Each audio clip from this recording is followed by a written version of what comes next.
Hey everybody, welcome back. Thank you for your time. This video is somewhat of a follow-up or part 2 to last week's video, which was the indoor lighting video. In that video, I went over some of the lighting basic fundamentals and then applied them to a scene that I did indoors afterwards. Today, I'll be once again chipping away at the infinite mound of information that is lighting. First, briefly recapping the fundamentals that I touched on in the last video. Second, by going over some new and relevant information for today's video. And finally, applying... Oh my god, we ran away for this airplane to hop out of the way first. Loud as And finally, applying everything in today's video to an exterior night scene. Let's do it. Action. While we wait for night, let's review some of the fundamental objectives of lighting that we went over in last week's video. Remember, the first objective to lighting is getting an exposure. This is just so we can make sure that what we're actually recording, we can actually capture and see on the camera. The second objective is depth and dimension control, which just means to get texture on the subject environment by messing around with the shadows using lights. The third fundamental objective is to have narrative emphasis. This just means making the important elements within your scene visually pop out using lights. The fourth fundamental objective of lighting is to capture the mood and tone. All right, we use lights to establish the intended emotional overtones of your scene. And the fifth and final fundamental objective of lighting is consistency. Don't make your scene dark and mysterious just for the next scene to be bright, saturated, and whimsical, unless, of course, it is narratively justified. Now, let's talk about what you need to do before your outdoor shoot. All right, you can cut it out now.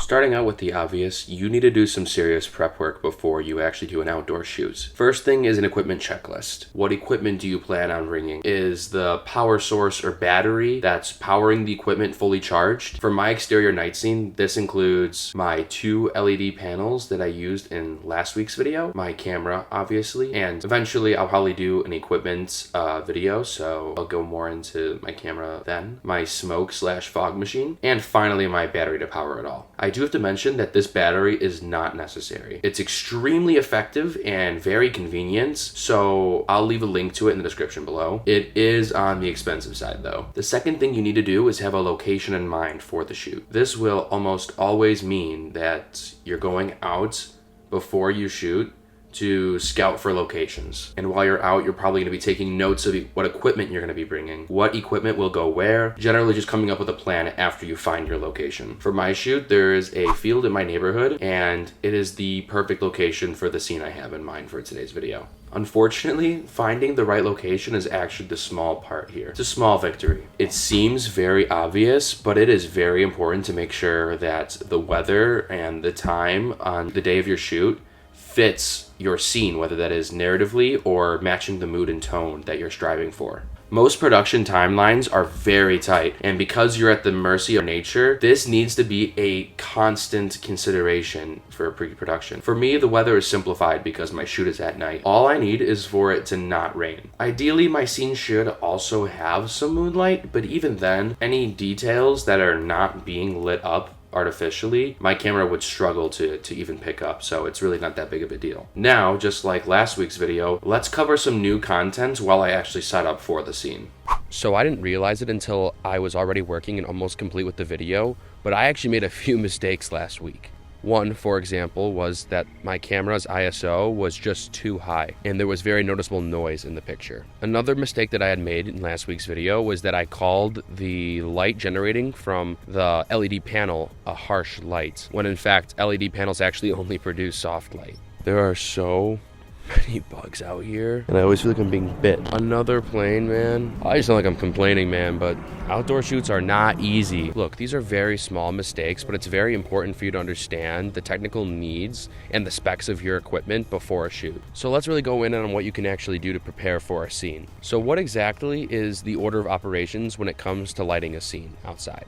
Well, the first action is to set up the key light. For this scene, that is the LED panel that is 3/4 frontal position to the right of the subject. Now, the color temperature of this light needs to match the backlight, which I'll explain why once we get to the backlight. The second action is to set your exposure on your camera. I partially neglected this last week and the image quality suffered for it, so make sure to do this after you set your key.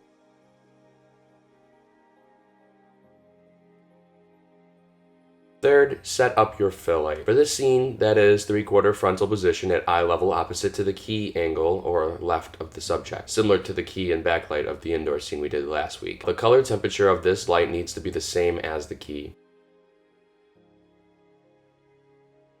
Fourth, the backlight. For this scene, this is actually the headlights of the car directly behind the subject. This is the real light source that is motivating the key and fill lights. As you can see, the intensity is very high, so it'll create both a lens flare when seen by the camera and create a sharp highlight around the edge of the subject. The final touch of the scene is to add my fog or smoke machine. This will add depth to the scene and give it a very dramatic effect as well.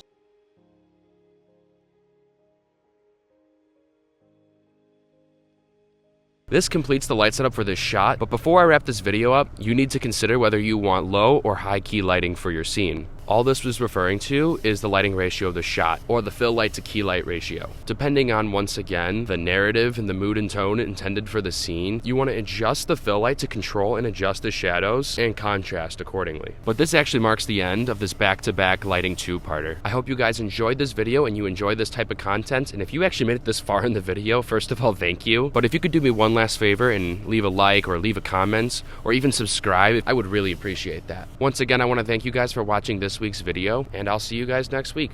Bye for now.